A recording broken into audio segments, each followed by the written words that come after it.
Ante la coyuntura de la UNAM no paga, en la que se hicieron mucho más evidentes las malas condiciones en las que nos encontrábamos las y los trabajadores de la UNAM, un grupo de profesores decidió construir un espacio amplio en donde se reunieran todos los trabajadores académicos de la Facultad de Filosofía y Letras. Para poder trabajar con ello, realizamos un diagnóstico que nos permitiera conocer las condiciones en las que estaban trabajando los profesores y las profesoras de esta facultad. De acuerdo con los datos obtenidos por el diagnóstico, como podemos ver, más del 75% de los profesores que componemos la plantilla de la Facultad de Filosofía y Letras tenemos estudios superiores, al menos grado de maestría e incluso hay algunos con postdoctorado. Es curioso que estos datos se reporten con cifras mucho más bajas en el último informe del exdirector de la Facultad de Filosofía y Letras. Como podemos ver también, y ya esperábamos, la mayoría de nosotros estamos contratados tan solo de manera semestral, figura la que se conoce como profesor de asignatura. Esto quiere decir que la mayoría de nosotros trabajamos bajo condiciones de inseguridad laboral, pues no sabemos si el siguiente semestre seremos contratados para impartir las mismas materias, una cantidad menor, o ni siquiera seremos llamados a trabajar. Un bajo porcentaje de quienes participaron en el diagnóstico son profesores de tiempo completo y un muy bajo porcentaje pertenecen al programa SIG.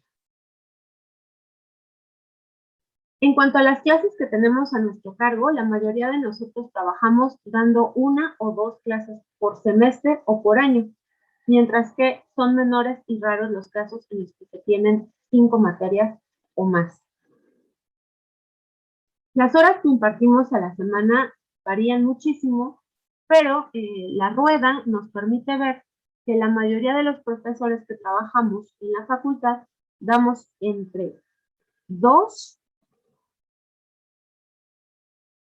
y hasta 8 horas a la semana. Esto conforma casi el 50% de toda la población de profesores que trabajamos ahí.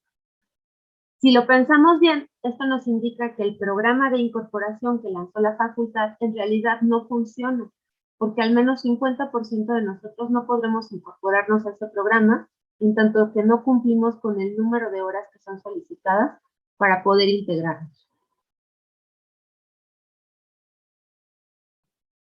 En cuanto al tiempo que llevamos trabajando en la facultad, llama la atención que el rango más amplio, que es el que está marcado de color naranja oscuro y de color lila, implica que la mayoría de los profesores que trabajamos en la facultad tienen entre 5 y hasta 20 años trabajando como profesores de asignatura y que hayan conseguido mejores condiciones laborales.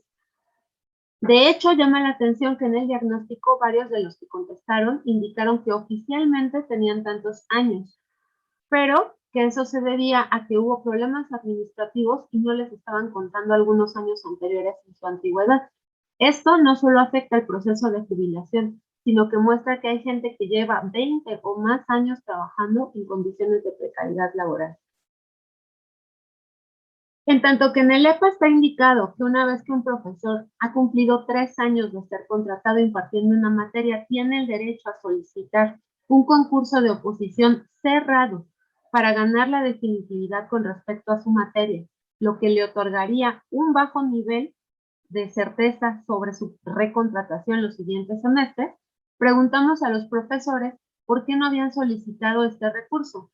La mayoría, alrededor del 70%, nos contestó que no lo había hecho, y no lo había hecho porque sabían, en casos anteriores, cuando se da el concurso, las autoridades te obligan a hacer el concurso de manera abierta, y que esto es aprovechado para acomodar a otras personas que son cercanas a las autoridades, pese a que es ilegal, porque el EPA es muy claro y menciona que los concursos de oposición, después de los 3 años, deben ser cerrados. Como vemos, un rango muy pequeño la solicitó y se la otorgaron, pero también hay un 26,8% que la solicitó y ni siquiera recibió una respuesta por parte de las autoridades. Esto quiere decir que el 87% de los profesores que están trabajando y han cumplido ya con el requisito de los 3 años no han tenido acceso a los derechos que se indican en el mismo reglamento para el personal académico. Con respecto a las anomalías que más se señalaron, que los profesores más sentían con respecto a la manera en que estaban trabajando antes de que ocurriera la pandemia, los más mencionados fueron los siguientes. 1, la incertidumbre o falta de estabilidad laboral. 2, las anomalías en los concursos de oposición, en donde generalmente se dan pocos argumentos y se coloca a personas que provienen de otros lados. En tercer lugar, fueron mencionados los retrasos en los pagos y los rebotes de cheque, y los bajos salarios y las anomalías que se presentan cuando un profesor solicita su concurso cerrado para obtener la definitividad en la materia.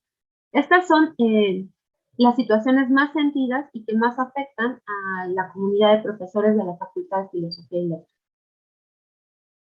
Ahora bien, preguntamos también qué anomalías habían sufrido los profesores durante el contexto de la pandemia. Y aquí aparecen las que más fueron mencionadas. 46.3%, es decir, casi la mitad de los profesores que participaron en el diagnóstico reportaron haber tenido anomalías. De esas, la mayor parte tuvieron que ver con el proceso de contratación, pues se retrasó la firma de los contratos y se redujo el tiempo. De por sí los contratos están diseñados para que uno firme un contrato por 5 meses, 29 días, para no alcanzar los 6 meses, que según la Ley Federal del Trabajo se necesitan para que un trabajador adquiera derechos. Pero en estos casos hay profesores que han reportado haber firmado contratos incluso por 5 meses o 4 meses y medio. En el siguiente lugar aparecen otro tipo de anomalías que veremos un poquito más adelante, y después las anomalías que se presentaron en los pagos. Con respecto al retraso en los pagos en la pandemia, lo que podemos decir es que en la Facultad de Filosofía y Letras sí se presentaron estos casos, pero no en las dimensiones en que ocurrieron en otras facultades, pues tan solo 24,1% reportó haber tenido retraso con los pagos. También preguntamos si habían sufrido anomalías en el pago de prestaciones y otros estímulos. Aquí llama la atención que la mayoría de los profesores indicaron que no podían contestar la pregunta porque ni siquiera tenían claros cuáles eran sus prestaciones y los estímulos a los que tenían derecho. Esto demuestra otra situación muy común en la contratación de profesores de asignatura. Cuando te contratan nunca te dicen cuál es el salario con el que te van a pagar, no te dicen cuáles son los derechos que adquieres, y cuando asistes a firmar tu contrato no te dan la copia que por derecho corresponde. Por lo tanto, desconocemos pues tanto las prestaciones como los estímulos que deben aparecer en los talones de pago. El 11,4% dijo que sí, que había identificado anomalías en el pago de prestaciones y estímulos, y el 46,8% dijo que no presentó anomalías en estos elementos. En donde se reportan más anomalías en las faltas de pago es en los exámenes profesionales. De hecho, sin que sepamos exactamente por qué, estos, al menos a nivel de licenciatura, han dejado de pagarse y por lo tanto ya no aparecen en los talones de pago. Algunos maestros más reportaron la falta de pagos de ciertos módulos o de las clases que impartían en otras sedes, y también varios tuvieron problemas con los pagos del programa PEPASI debido a errores administrativos o a procesos burocráticos, y esto afecta fuertemente el salario de los trabajadores porque en realidad el programa PEPASI trata de compensar el bajo salario de los profesores de asignatura. Preguntamos también si hubo que realizar gastos extras por el trabajo en casa que se realizó en el contexto de pandemia. Y bueno, como pueden ver, más del 80% contestó que sí, tuvo que realizar gastos extras, fundamentalmente para pagar internet y ampliación de la red, poder soportar las plataformas en las que se dan las clases, aumentó el costo de la luz en sus casas, tuvieron que invertir en materiales de lectura, dar a los alumnos porque las bibliotecas estaban cerradas, en equipo, actualización y mantenimiento del mismo equipo. Algunos incluso tuvieron que pagar el acceso a plataformas porque había retraso en la asignación del derecho a usar las plataformas de las que dispone la UNAM, y otro tipo de gastos para adecuar el espacio de trabajo. Además, varios mencionaron que se enfermaron dentro del contexto de pandemia de COVID y que tuvieron gastos altos en cuanto a su salud y no recibieron ningún apoyo de las autoridades. También preguntamos si en el contexto de la pandemia algunos profesores de la Facultad de Filosofía y Letras les habían quitado alguna de sus materias. Lo preguntamos porque la rectoría fue muy clara cuando dijo que en medio de este contexto no se iba a dejar a nadie sin trabajo. De acuerdo con las personas que participaron en la encuesta, todos ellos profesores de la facultad, al 66,7% de 21 respuestas, o sea, de 21 casos en los que se quitaron materias durante el contexto de pandemia, le quitaron una materia. Al 19% le quitaron más de una y al 14,3% le quitaron todas las materias que tenían. Esto quiere decir que hay casos documentados en los que dejaron a gente sin trabajo dentro del contexto de la pandemia. Preguntamos si en estos 21 casos en que se quitaron materias se ofreció alguna explicación y se avisó con antelación que les iban a quitar las materias, y como vemos, en el 67% de los casos no ocurrió así. De hecho, la mayoría de los profesores se enteraron de esta situación porque ya no aparecieron en los horarios del siguiente semestre.